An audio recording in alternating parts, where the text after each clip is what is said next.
এই দুনিয়ার পুরো জীবনটা এটা হচ্ছে লালসাময় একটা জীবন, লোভ, মরিচিকা, মায়াজাল। এই মায়াজালে আমরা আটকে আছি, ফলে মৃত্যুর কথা আমরা ভুলে গিয়েছি। পাগলের মতো ছুটছি, আরো টাকা লাগবে, আরো খ্যাতি লাগবে, আরো যশ লাগবে, আরো দাপট লাগবে। আমার এত টাকা দিয়ে কি হবে, এত সম্পদ দিয়ে কি হবে, এত ব্যস্ততা দিয়ে কি হবে তোমার? স্টপ, থামুন, অনেক হয়েছে। আম্মা থামুন, take a rest, take a breath and think about death. Think that you have to go back to your Lord. একটু বসেন না, একটু ভাবেন যে আমাকে চলে যেতে হবে, চলে যেতে হবে। এই কোলাহল, এই ব্যস্ততা, এগুলো থাকবে, থাকবো না আমি। সাইয়েদনা ওমর ফারুক বলেছেন, মুতু ক্বাবলা আন তামুতু, মরার আগে একবার মরো। হাসিবু ক্বাবলা আন তুহাসাবু আলাইকুম, তোমার হিসাব নেওয়ার আগে তুমি একবার নিজের হিসাবটা করো না। কাগজ বের করে একটু লিখো না, কি কি ভালো কাজ করছিলা, যেগুলো দিয়ে নাজাতের ওসিলা হতে পারে। 1 2 3, আর কি কি আকাম কুকাম করছো দেখো না, লিখে দেখো তোমার অবস্থাটা কি। মরার আগে একবার মরো।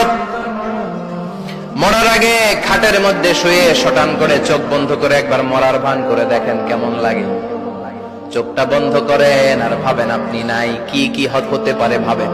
আপনার ছেলে মেয়েরা কান্না জুড়ে দিবে, আপনার প্রাণের স্ত্রী বিলাপ শুরু করে দিবে, বন্ধু বান্ধবের চিৎকার আর মাতম, স্থানীয় এলাকার মসজিদে ঘোষণা, অমুক এলাকার নিবাসী অমুক ভাই অমুকের ছেলে অমুক দুনিয়ায় নাই। সব আত্মীয়রা চলে আসবে, ফেসবুকে স্ট্যাটাস দেয়া হবে, সবাই সবাইকে জানাবে বিকাল 4টায় অমুক হাই স্কুল ময়দানে আপনার জানাজা। ছুটে আসবে, সবাই ছুটে আসবে আপনাকে শেষ বিদায় দিতে, গুড বাই জানানোর জন্য, আল ওয়াদা, বিদায় জানাতে আসবে সবাই। 4 তাকবীর দিয়ে আপনার জানাজা হবে, অশ্রুসিক্ত জানাজায় আপনার বিদায় হবে। কাঠের খাটিয়ার মধ্যে করে কাঁধে তুলে আপনার কবরে নেওয়া হবে। আগে থেকে খুঁড়ে রাখা কবরটার মধ্যে আপনারে বিছিয়ে দেয়া হবে। বাঁশের কচি দিয়ে তার উপরে মাটির চাপা দিয়ে সব চলে যাবে। ভাবেন না একবার চোখ বন্ধ করে, this is the circle of life, this is the nature of life. এটা সবার হবে, আমার হবে, আপনার হবে। এত মায়া, এত ভালোবাসা কই যাবে? কেউ থাকবে না, সবাই আপনার অন্ধকার কবরে রেখে দিয়ে চলে আসবে। উপরে বাঁশের কঞ্চি, তার উপরে মাটির চাপা, অন্ধকার আর অন্ধকার। এই অন্ধকার যেন শেষ হতে চায় না, শুধুই অন্ধকার, ঠিক কিনা? এজন্য আমাদের চলে যেতে হবে। দাদা গেল, চাচা গেল, মামা গেল, আমাদেরকেও যেতে হবে, জোরে কোন ঠিক কিনা? একদিন মাটির ভেতরে হবে ঘরে মন আমার, কেন বন্ধ দালান ঘর, প্রাণ পাখি উড়ে যাবে পিঞ্জর ছেড়ে।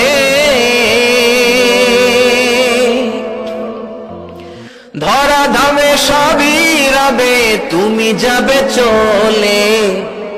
বন্ধু বান্ধব যত, মাতা পিতা দ্বারা সুত, সবই হবে তোমার পরে। মন আমার কেন বন্ধ দালান ঘর, একদিন মাটির ভেতরে হবে ঘরে মন আমার, কেন বন্ধ দালান ঘর, ঠিক কিনা? সব পরে থাকবে, চলে যেতে হবে আমাদেরকে।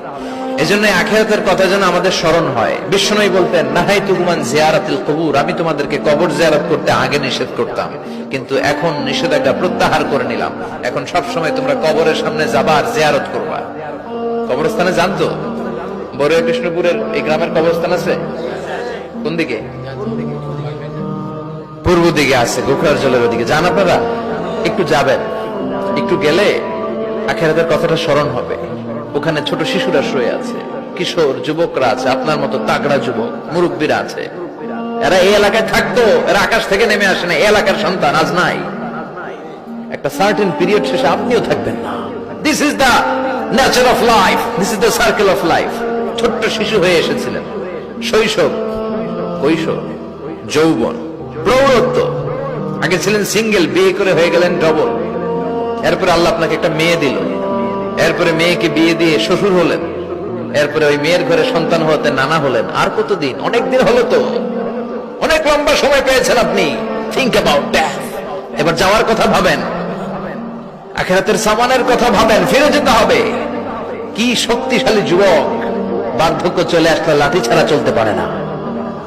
কুচকুচে কালো দাড়ি সাদা হয়ে যায়, দাড়ির শুভ্রতা, বয়সের ভার, রং ধরা যৌবন জং ধরে শেষ, ঠিক কিনা? This is the circle of life. যুবক ভাইরা, এটাই জীবন, চলে যেতে হবে, কেউ থাকতে পারবে না, ঠিক কিনা? এটা রিমাইন্ডার আল্লাহ এই সূরার ভেতরে দিয়েছেন যে তোমাদেরকে ফিরে যেতে হবে, এই লোভ লালসা ছেড়ে দাও। রব্বুল আলামিন বলেন, আলহাকুমুত তাকাসুর হাত্তা যুরতুমুল মাকাবির। ও গোলাম, দুনিয়ার সম্পদ, লোভ লালসা তোদেরকে পাগল বানিয়ে দিয়েছে। এই লোভ পাগলামি কোনোদিন তোদের থামবে না যতদিন না তোরা কবরে ঢুকবি, ঠিক কিনা? কার কথা? আল্লাহ বললেন, দুনিয়ার সম্পদ আর লোভ আর মোহে তোমরা গাফেল হয়ে গিয়েছো। আখিরাতের কথা বেমালুম তোমরা ভুলে গিয়েছো, কিন্তু আখিরাতে তোমাদের যেতেই হবে, কবরের বাড়িতে তোমাদের ঢুকতেই হবে, ঠিক কিনা? যেতেই হবে, আমরা ভুলে যাই। আলহাকুমুত তাকাসুর, অতিরিক্ত পাওয়ার লোভ, বেশি বেশি খাওয়ার লোভ, বেশি বেশি জমানোর লোভ মানুষকে গাফেল বানিয়ে দিয়েছে। এটা মানুষের স্বভাব, আরো চাই আরো চাই, এই স্বভাবটা আছে না নাই? দেখবেন ছোট বাচ্চারা মসজিদের দোয়া অনুষ্ঠান শেষে জিলাপি দেয় না? গড়িয়া কৃষ্ণপুর কি দেয়? আগে বাতাসা দিত না, এখন কি দেয়? জিলাপি দেয়, মিষ্টি দেয়। তো মসজিদের 2-3 গেট থেকে যদি দেয়, ছোট বাচ্চারা দেখবেন এদিক দিয়ে কয়েকটা নিয়ে আবার ওই গেটে লাইন ধরে। ওর হাত হলো ছোট হাত, ওর হাত ভর্তি জিলাপি, আর নেওয়ার জায়গা না, এরপর আরেক জায়গায় লাইন ধরছে, আরো লাগবে আরো লাগবে, এই আরো আরো আরো চাই, এই স্বভাবটাই মানুষকে কুড়ে কুড়ে শেষ করে দিয়েছে। এত লাগবে কেন তোমার? চাহিদার কোনো শেষ নাই, unlimited demand of human being. যার আছে বেশি তার চাই বেশি, যার সাইকেল আছে তার হুন্ডা চাই, হুন্ডা আছে তো প্রাইভেট কার চাই, প্রাইভেট কার আছে তো প্লেন চাই, প্লেন আছে তো হেলিকপ্টার চাই, হেলিকপ্টার আছে তো ওইটা চাই, ওইটা আছে তো সেটা চাই, ঠিক কিনা? এলাকার মেম্বার যে হয়েছে চেয়ারম্যান হতে চায়, আছে না নাই? চেয়ারম্যান সাহেব এমপি হতে চায়, আছে না নাই? এমপি সাহেব মন্ত্রী হতে চায়, আছে না নাই? মন্ত্রী সাহেব প্রধানমন্ত্রী হতে চায়, আছে না নাই? কিন্তু এই দেশে সুযোগ নাই, কথা কন। এই দেশে প্রধানমন্ত্রী সিলেক্টেড, 2-3 জনের বাইরে কেউ প্রধানমন্ত্রী হইতে পারবি না, ঠিক কিনা? আমার এই জীবনে তো আমি 2-3 জনই দেখলাম। বেগম খালেদা জিয়া, মাননীয় প্রধানমন্ত্রী শেখ হাসিনার ছোট্টবেলা দেখেছি এরশাদকে, আমরা তখন ছোট। তো মানুষের চাহিদার কোনো শেষ নাই, যার আছে বেশি তার চাই বেশি।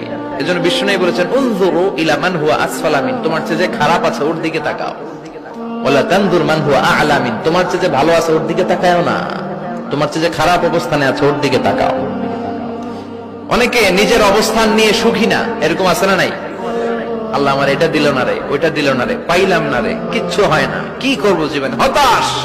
আসলে আছে কিন্তু অনেক, কিন্তু শুকরিয়া নাই, টাকা, ঠিক কিনা? নিজের অবস্থান নিয়ে সুখী না, কিন্তু অনেক লোক আছে তারা আপনার অবস্থানে পৌঁছতে চায়। তাদের দিকে তাকিয়ে দেখেন, আপনি যে অবস্থানে আছেন এই অবস্থানে পৌঁছাটা অনেকের কাছে স্বপ্ন।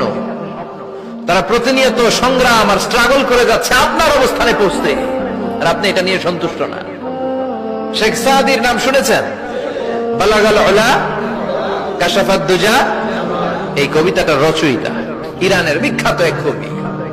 উনি একবার আর্থিক সমস্যার মধ্যে দিয়ে সময় কাটাচ্ছেন, টাকা নাই, পয়সা নাই, পায়ে দেওয়ার মতো জুতা নাই। উনি খুব দুঃখ পেলেন, হায় রে, আমি ইরানের এত বড় কবি, আমার পায়ে দেওয়ার মতো জুতা নাই।